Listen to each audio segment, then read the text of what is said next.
નમસ્કાર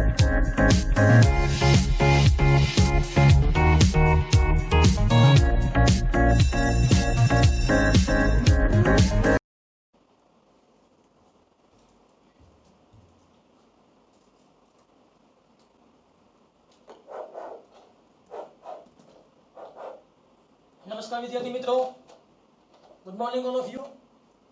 કેમ છો બધા? Fine, okay, good.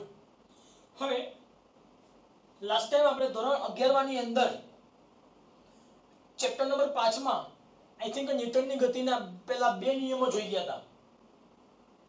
હા કે ના? તો ન્યૂટનની ગતિનો પહેલો નિયમ શું હતો? યસ, બળની વ્યાખ્યા આપે છે. બળની વ્યાખ્યા શું હતી? કે જો કોઈ પણ પદાર્થ ઉપર બાહ્ય બળ આપવામાં ન આવે ત્યારે, અથવા બાહ્ય બળ ચોખ્ખું શૂન્ય હોય ત્યારે સ્થિર પદાર્થ સ્થિર રહેવાનો પ્રયત્ન કરશે અને ગતિમાન પદાર્થ તેની અચળ ગતિ જાળવી રાખે. આ જ નિયમ મારે બીજી રીતે બોલવો હોય તો, જો પદાર્થ ઉપર બાહ્ય બળ આપવામાં આવે તો સ્થિર પદાર્થ ગતિમાન અવસ્થામાં આવશે અને ગતિમાન પદાર્થ તેની ગતિમાં ફેરફાર કરશે. આ જે નિયમ હતો, જે જડત્વનો નિયમ કહી શકાય. ક્લિયર?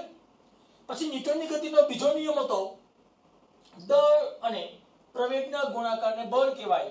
બીજું, વેગમાનમાં થતા ફેરફારનો સમય દર. વેગમાનમાં થતા ફેરફારનો સમય દર એ બળનું મૂલ્ય બતાવે છે. તો ન્યૂટનની ગતિનો પહેલો નિયમ બળની વ્યાખ્યા, ન્યૂટનની ગતિનો બીજો નિયમ એ બળનું મૂલ્ય બતાવે છે. ત્યાર પછી આપણે જોઈ ગયા હતા બળનો આઘાતમાં જોઈ ગયા હતા, જે વેગમાન ફેરફાર કહી શકાય. ડેલ્ટા P બરાબર F ડેલ્ટા T. હા કે ના? હવે ત્રીજો નિયમ જોઈ લઈએ આપણે. ન્યૂટનની ગતિનો ત્રીજો નિયમ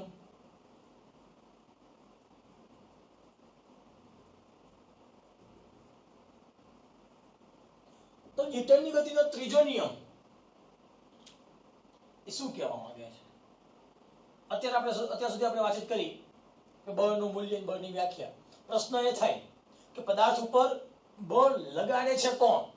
પદાર્થ ઉપર બળ લગાડે છે કોણ? પ્રશ્ન થાય કે ન થાય? સ્વાભાવિક આન્સર એ છે કે કોઈ એક પદાર્થ ઉપર બાહ્ય બળ કોઈ બીજા પદાર્થ વડે લાગતું હોય. કોઈ પદાર્થ પર બાહ્ય બળ હંમેશને માટે કોઈ બીજા પદાર્થ વડે બળ લાગતું હોય. એ બીજો પદાર્થ કોઈ પ્રથમ પદાર્થના સંપર્કમાં હોય પણ ખરા અથવા ના પણ હોય. હું તમને કહું, આ કોઈ એક પદાર્થ છે, તો પદાર્થ એક પર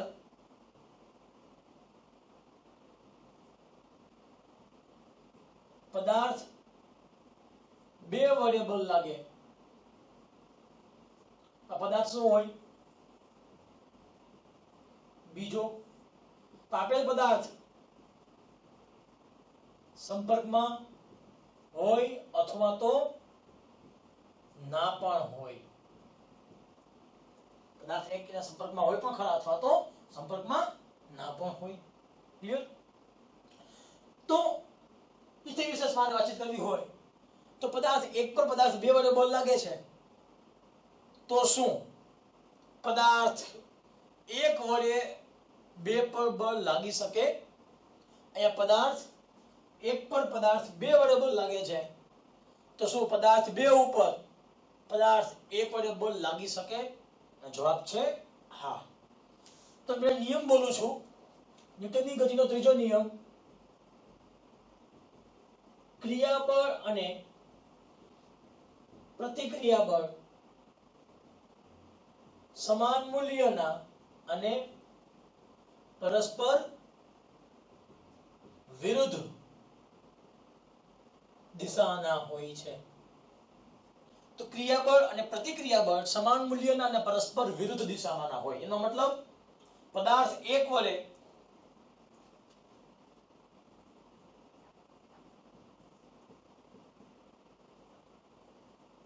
પદાર્થ બે પર લાગતું બળ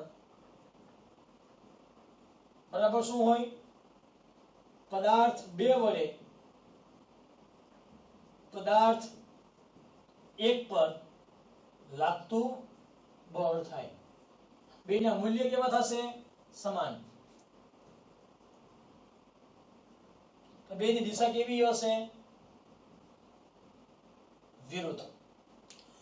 તમે જ્યારે બોલને દિવાલ ઉપર અથડામણ કરાવો છો ત્યારે બોલ વડે દિવાલ ઉપર બળ લાગશે. બોલ વડે દિવાલ ઉપર બળ લાગશે. બોલ દિવાલને સ્પર્શ કરી લે પછી દિવાલ બોલ ઉપર બળ લગાડશે તો એ સમયે દિવાલ વડે બોલ પર લાગશે. બોલ વડે દિવાલ પર લાગતું બળ આ બાજુ, પણ દિવાલ વડે બોલ પર લાગતું બળ આ બાજુ. બેના મૂલ્ય કેવા હશે? સમાન. દિશા કેવી હશે? પરસ્પર વિરુદ્ધ. એ તો પણ ત્યાં બોલ અને દિવાલ પરસ્પર સંપર્ક કરે છે. હા કે ના? બીજું એક્ઝામ્પલ કહું, સ્પ્રિંગ. તમે જો તમારી સ્પ્રિંગ તમે હાથમાં લો, તમે હાથ વડે સ્પ્રિંગ ઉપર બળ લગાડો, હાથ વડે સ્પ્રિંગ ઉપર બળ લગાડશો તો તમને અહેસાસ થશે કે સ્પ્રિંગ તમારા હાથ ઉપર પણ બળ લગાડે છે. તો હાથ વડે સ્પ્રિંગ પર લાગતું બળ એ સમયે સ્પ્રિંગ શું કરશે?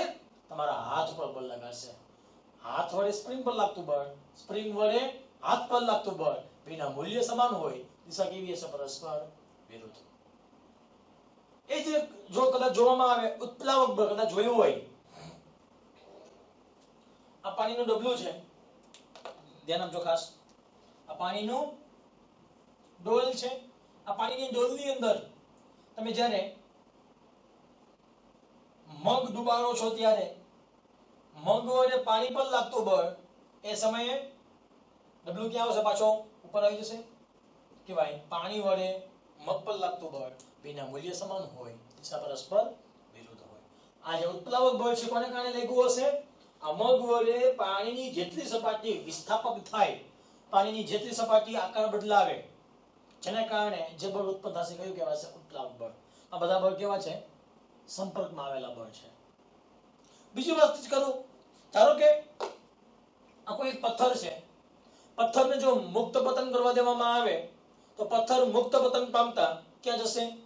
પૃથ્વી તરફ જશે. એનો મતલબ પથ્થર ઉપર પૃથ્વીના ગુરુત્વાકર્ષણ બળને કારણે, પૃથ્વીના ગુરુત્વાકર્ષણ બળને કારણે પથ્થર પર બળ લાગશે. પથ્થર ક્યાં આવશે? નીચે. તો ન્યૂટનની ગતિના ત્રીજા નિયમ પ્રમાણે આપણને એવું પણ થવું જોઈએ. તો શું એ પૃથ્વી ઉપર પથ્થરો વડે બળ લાગતું હશે? પેલા શું કહું છું?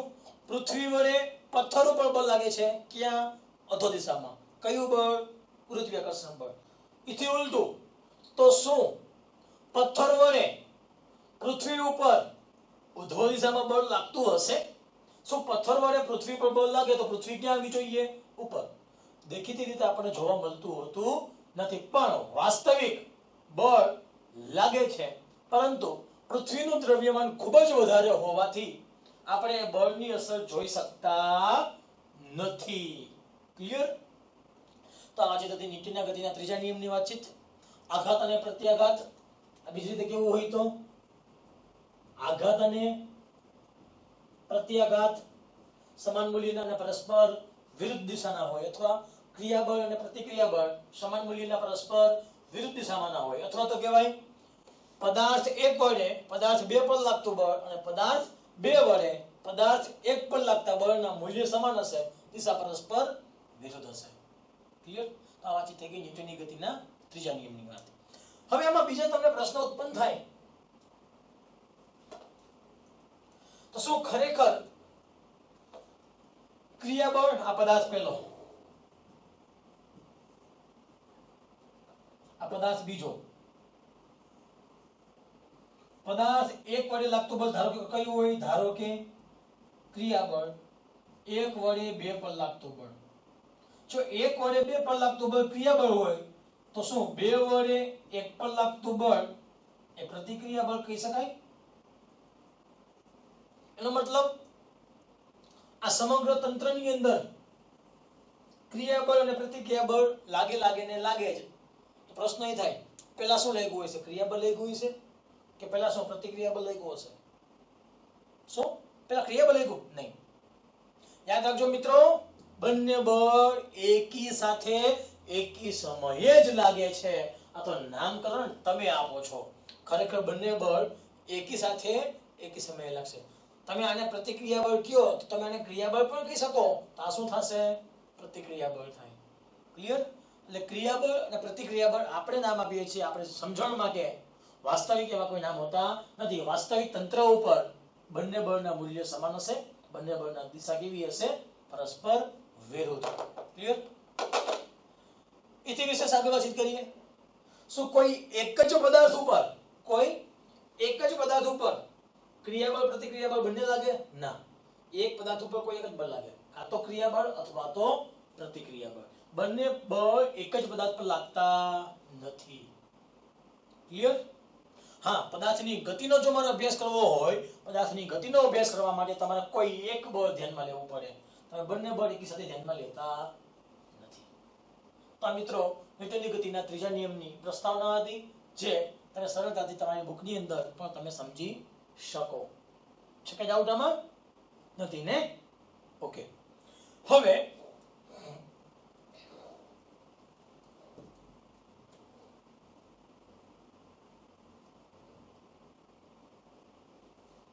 નેક્સ્ટ થિયરી આવે છે વેગમાન સંરક્ષણનો નિયમ. શું આવે છે? વેગમાન સંરક્ષણનો નિયમ.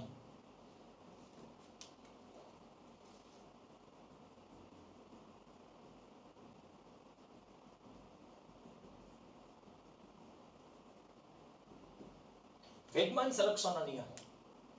મિત્રો ખાસ ધ્યાન રાખજો. વેગમાન સંરક્ષણનો નિયમ સાબિતી કરતા પહેલા ચાલો લાસ્ટ ટાઈમ આપણે ન્યૂટનની ગતિનો ત્રીજો નિયમ જોઈ ગયા. કોઈ પણ તંત્ર ઉપર આઘાત અને પ્રત્યાઘાત સમાન મૂલ્યના પરસ્પર વિરુદ્ધ દિશાના હોય છે. આગેના આવો જ એક એક્ઝામ્પલ લઉં છું.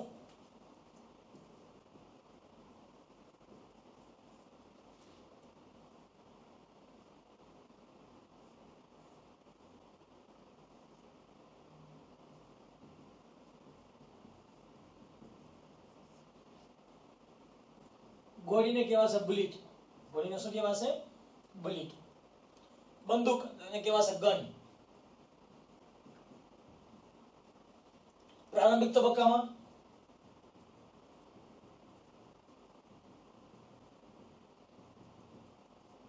ગોળી અને બંદૂક કેવા છે? સ્થિર છે. તો ગોળીનો વેગ કેટલો હશે? 0. બંદૂકનો વેગ કેટલો હશે? 0. ગોળીને કહેવાય બુલેટ. ગોળીને શું કહેવાશે? બુલેટ. આ કહેવાશે ગન.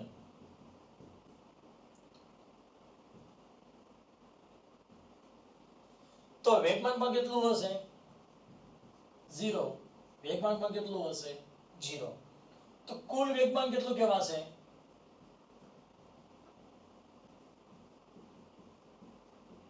0 થશે. પણ જો બંદૂક વડે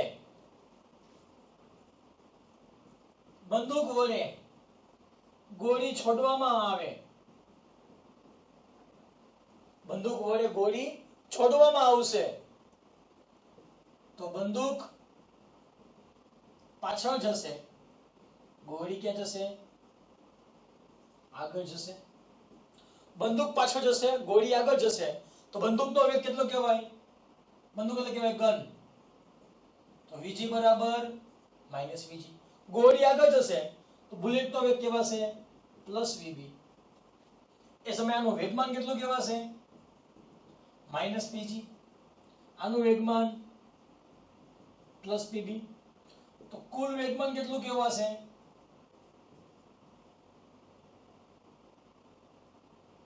-pg + pb. -pg + pb. તો બેના વેગમાન કેટલા હોય? સરખા. તો કહી શકાય ગોળીનું દ્રવ્યમાન mb, દળ કેટલો કહેવાશે? mb. આનો દળ કેટલો કહેવાશે? mg. બંનેના વેગમાન કેવા કહેવાશે? સરખા. તો બંનેના વેગમાન સરખા હોય તો લખી શકાય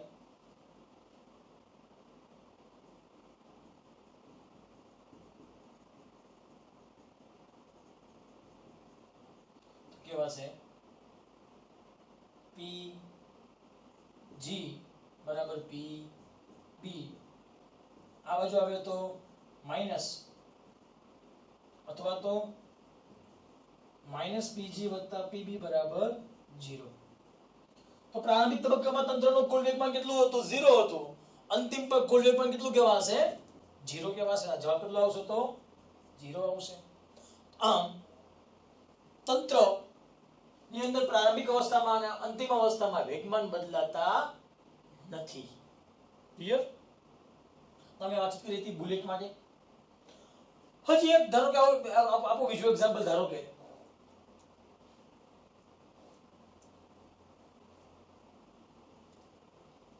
બીજું એક્ઝામ્પલ આવું છે તમને.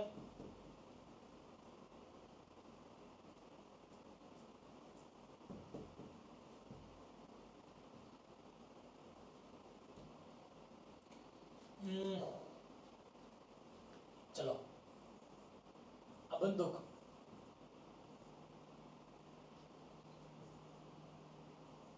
બંદૂકને કહેવાય રાઇફલ. રાઇફલ વડે ગોળી પર લાગતું બળ, બંદૂક વડે ગોળી પર લાગતું બળ શું કહેવાશે? F છે. ગોળી વડે બંદૂક પર લાગતું બળ એ કયું કહેવાશે? -F. શું કામ? આઘાત અને પ્રત્યાઘાત સમાન મૂલ્યના પરસ્પર વિરુદ્ધ દિશાના હોય તે સમયે વેગમાન કયું કહેવાશે?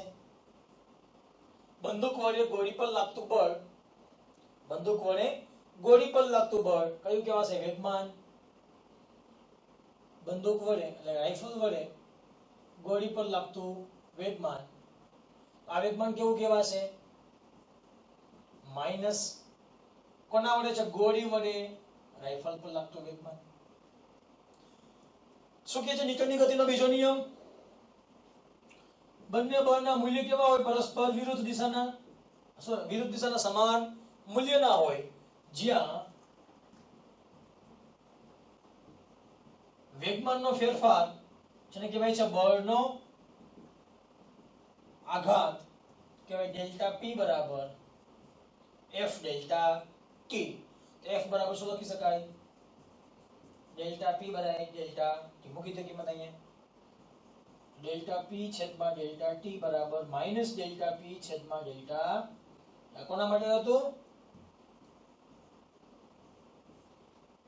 બંદૂક એટલે રાઇફલ વડે ગોળી પર લાગતું બળ. અહીંયા કોના માટે હશે? ગોળી વડે રાઇફલ પર લાગતું બળ. બે માટે સમીકરણો કેવો હશે? સરખો. તો લખી શકાય pgr બરાબર માઈનસ prg. માઈનસ આ બાજુ આવે તો પ્લસ. તો કુલ વેગમાનનો ફેરફાર કેટલો કહેવાશે? 0. તંત્રનો કુલ વેગમાન કેવું હોય? હંમેશા માટે અચળ હોય. ક્લિયર? આ થઈ ગઈ હતી વેગમાન સંરક્ષણનો નિયમ બોલું છું. જો તંત્ર પર કુલ બાહ્ય ચોખ્ખું બળ કેવું હોય? 0 હોય તો તંત્ર પરનું કુલ વેગમાન કેવું રહેશે? અચળ. તંત્ર પર એનો મતલબ કહેવાય જો સિગ્મા f કેવા હોય? 0 તો વેગમાન કેવું રહેશે? અચળ. તંત્ર પરનું કુલ બાહ્ય બળ 0 હોય તો તંત્ર પરનું કુલ વેગમાન કેવું રહેશે? અચળ રહે. ક્લિયર? તો વેગમાન સંરક્ષણ નિયમ સાવ સિમ્પલ થિયરી હતી. પ્રારંભિક વેગમાન બરાબર શું કહી શકાય? અંતિમ કુલ વેગમાન. અને મતલબ કેવા છે? જો તંત્ર પર કોઈ બાહ્ય બળ આપવામાં ન આવે ત્યારે તંત્રનું કુલ વેગમાન કહેવાય પ્રારંભિક વેગમાન બરાબર અંતિમ વેગમાન. પ્રારંભિક વેગમાન બરાબર શું કહેવાશે? અંતિમ વેગમાન કહેવાશે. ક્લિયર? આ કેમ લખી શકાય? pgr બરાબર pg માઈનસ p. આ કેમ લખી શકાય? pr minus pg. પછી આમાં આપવી સાબિતી આગળ સૂત્ર શું હતું અહીંયા પીજીઆર કે લખી શકાશે પીજી માઈનસ પીઆર ક્યાંથી એવું સૂત્ર પીજીઆર બરાબર પીઆરજી બરાબર 0 તો પીજીઆર આ કેટલા છે માઈનસ પીઆર માઈનસ પીજી બરાબર 0 હવે આ ક્યાં છે પ્રારંભિક છે આ કેવો છે અંતિમ હશે આ પ્રારંભિક છે આ શું કહેવાશે અંતિમ અંતિમને આપી દઉં છું નામ શું આપી દઉં છું ડેશ અંતિમને નામ આપી દઉં ડેશમાં જવાબમાં કઈ ફેરફાર થશે નહીં તો લખી શકાય પીજી માઈનસ પીઆર વત્તે ઓછે ઓછા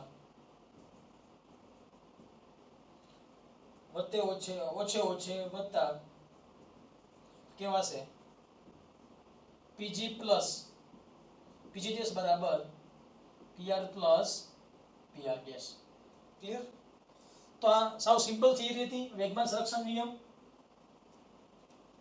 તમારે ખાલી તંત્ર માટે આવું માત્ર યાદ રાખવાનું છે કે જો તંત્ર પરનો કુલ બાહ્ય બળ ચોખ્ખું શૂન્ય હોય તો તંત્ર પરનો કુલ વેગમાન કેવું રહેશે અચળ રહે ક્લિયર છે કે ડાઉટ આમાં નથી ને ઓકે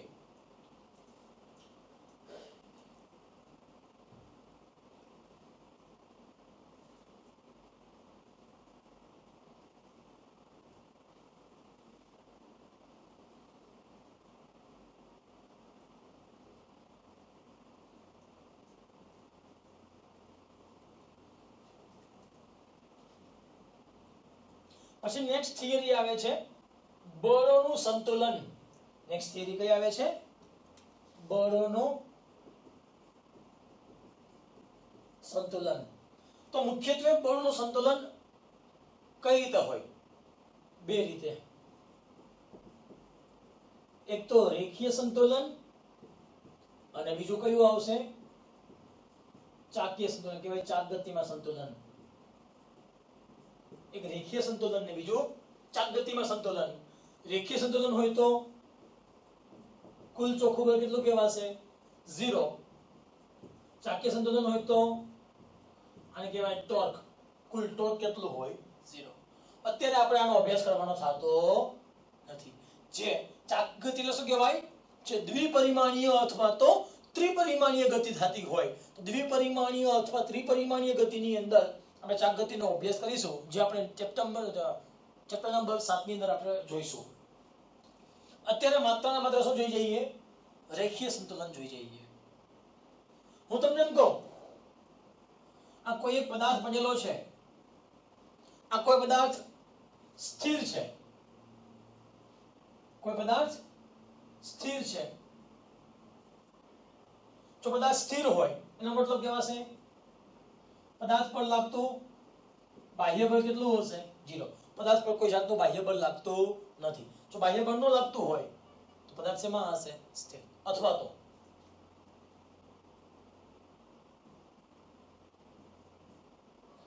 અચળ ગતિ કરતું હોય ક્લિયર બાહ્ય બળ શૂન્ય થાય એનો મતલબ શું કહેવાય તમને આપું એક્ઝામ્પલ ધારો કે અહીં બે બળ લાગતા હોય આ F1 આ બળ કઈ લાગતું હશે F2 બેના મૂલ્ય કેવા હશે સમાન એની દિશા કેવી હશે પરસ્પર વિરુદ્ધ બે બળ આપ્યા હોય તો મૂલ્ય સમાન દિશા પરસ્પર વિરુદ્ધ પણ બે કરતા વધારે બળ આપ્યા હોય તો ધારો કે તમને આમ કહો બે બળ આપ્યા છે આવી રીતે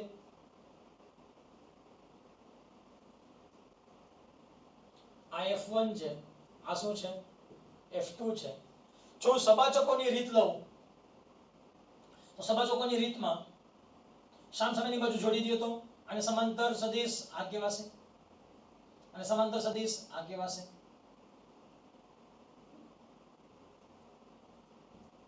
આ તો શું કહેવાશે પરિણામી સદિશ R જો R નું મૂલ્ય